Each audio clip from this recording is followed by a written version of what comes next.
How big of a momentum killer was that halftime shot by Solomon Hill? You know, if we would have come out the second half and really struggled, I would have thought, boy, that was a huge momentum builder for them. But I didn't. I actually forgot about it. And sometimes over the years, someone hits a shot, I don't know about that deep, but someone hits a huge shot at the end of the half, and it makes you a little nervous about going to the second half, and then you kind of feel after a few minutes in the second half like, wow, that really was a momentum builder for them. I didn't feel that way tonight. It was just a great shot.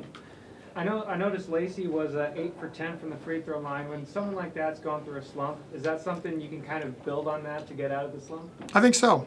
I think it's a real positive for him to be able to go to the line and get to the line. That showed aggressive play by him, and then for him to make 8 of the 10 free throws was really good. Sure. What does it do for your offensive rhythm when Mike goes out with 2 Oh. fouls and there's the foul? That makes it hard. That really hurt us the first half. Having Mike play whatever he played, 3-4 minutes. Yeah, that hurt. What was the thinking behind starting him on the bench to start I know he had 3. That's the reason. Didn't want him to get his 4th within the first 2, 3, 4, 5 minutes of the second half. And even though a lot of times you know, kids might tell you, no, I'm fine. Sometimes you're just in a position that you accidentally get a foul, and we didn't want that. So we thought, let's go with a different lineup and just see if we can hang in there for a little bit. If all of a sudden they would have scored 6 or 8 real quick and we were struggling, we would have put them in right away. When you're facing a team as talented as Arizona, what type of challenges does that present from an offensive standpoint? How much time do you have right now? I mean, you saw a lot of guys that'll be in the NBA. They're young. And I guess Hill's not young, but you saw he's pretty good too. There's a lot of challenges because they're really good in the paint. They're a really good three-point shooting team. They're very strong. They're very athletic. They drive the ball well. There's a reason why they're, I think, 8th in the country. They're very, very good, and not just offensively. They're very good in all areas. When you have a guy with Hill's size and speed, how do you defend him on the perimeter? Well, I think the second half we did a better job. He didn't score the second half, and I thought we paid a lot more attention to him. And yet, to his credit, he didn't force the issue too much. He played as a good team player, but I thought our guys did a better job on him the first half. But a lot of the credit goes, you know, it's not like we did a bad job the first half. A lot of the credit, I think, just goes to him. He's a great basketball player. Coach, you guys shot 86% from the free throw line tonight. Is that something you guys have been working on in practice, or are the guys just working that more individually? Or it's definitely an improvement over past games we've seen? Yeah, we haven't really spent a whole lot of time on free throws. You know, as far as I don't think there's a correlation there between, hey, we've really worked hard on free throw shooting in practice, therefore we shot well tonight. We've shot a few free throws, but nothing out of the ordinary. Sometimes I do think, though, in big games, not all the time, but there's a great level of concentration.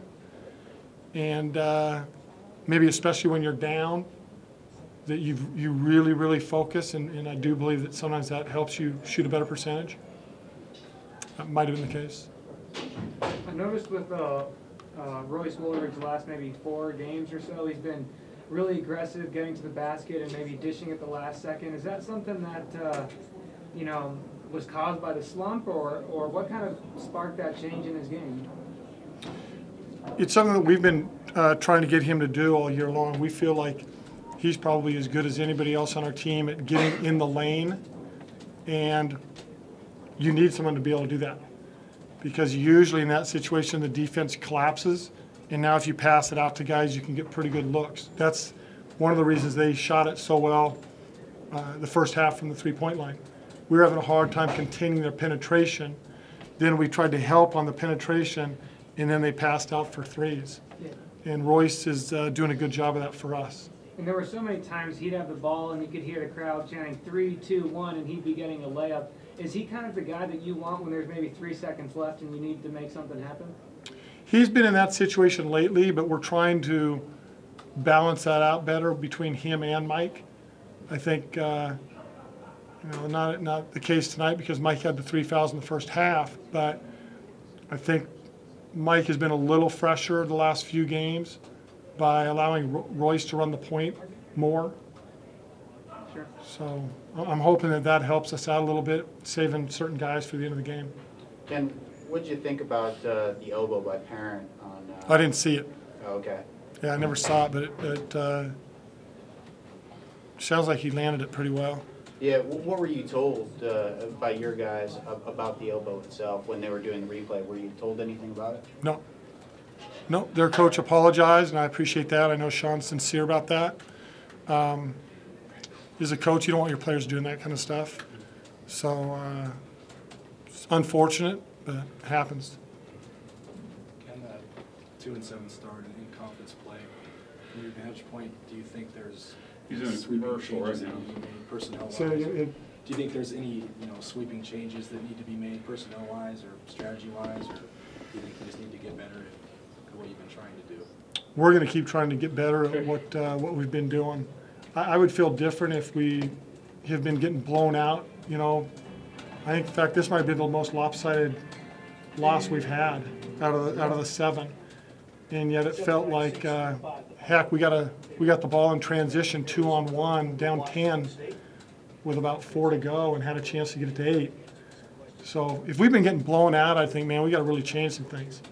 But I think we're just going to keep plugging away at what we're doing and try to get better at it. Do you still feel encouraged about the direction your team's heading? Yeah, we need some wins. But I like the fact that our guys continue to show up every game and bust their tail and work hard. No questions from Bud.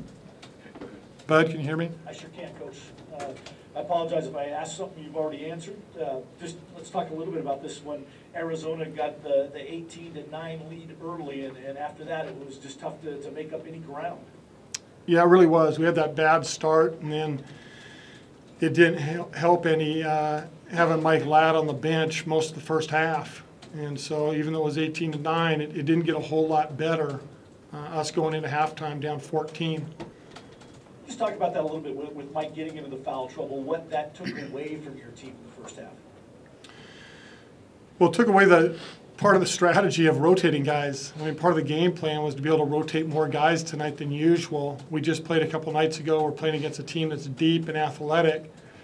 And then I felt like our hand was forced a little bit to go with, Devontae, Dexter, Royce. Those 3 played about, 17, 18, 19 minutes the first half. And that's a lot of minutes against a team like Arizona. And there were 6 turnovers pretty quickly in this game. Was Mike being out a factor in those, or were those just other mistakes that were made? I think those were other mistakes. Thought there was just some careless mistakes. I don't think Mike had much to do with those turnovers.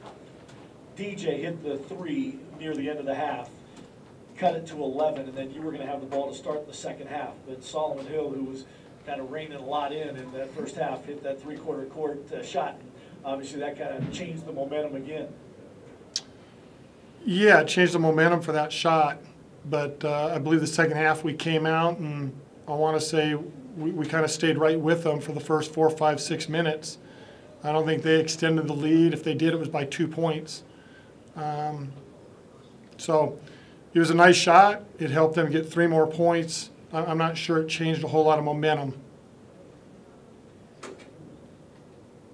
You still there? Yeah. I was looking at the 3-pointers that they hit in the first half and did a better job defensively against them from 3-point range in the second half. And it was one of those, and we kind of talked about this on occasion, where the other team gets that little bit of a bump and you use so much energy trying to cut that gap. And there were just a couple of opportunities that little things, just again, like we talked about on the pregame show, that kind of didn't happen to help you get that down to single digits. Yeah, you're exactly right. We hung in there against a really good team.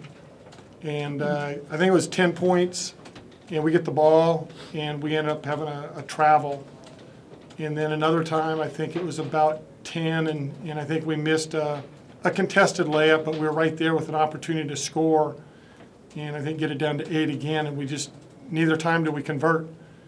And on your home court, it's really important to be able to finish those plays because you've got the home crowd behind you and they're cheering you on and trying to help out. But we never got it down into those single digits, I don't think.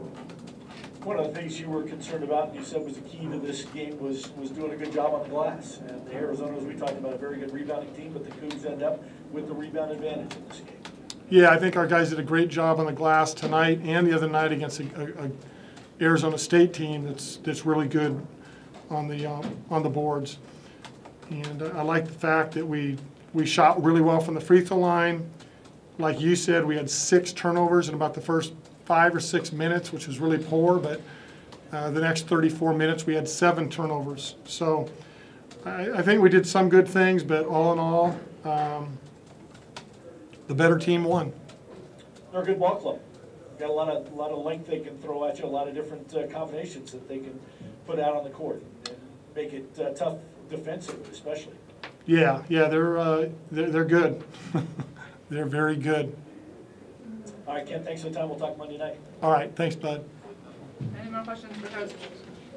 Coach, one final question. As you mentioned, Arizona kind of shot lights out from the perimeter in the first half, and was that kind of going into this game, was perimeter defense your main focus, or was it more containing Solomon Hill and those guys inside, would you say? It was similar to most games. It was try to protect the paint and then get out quickly on 3-point shooters. If we're trying to guard the perimeter too close, it's even harder for us to stop penetration.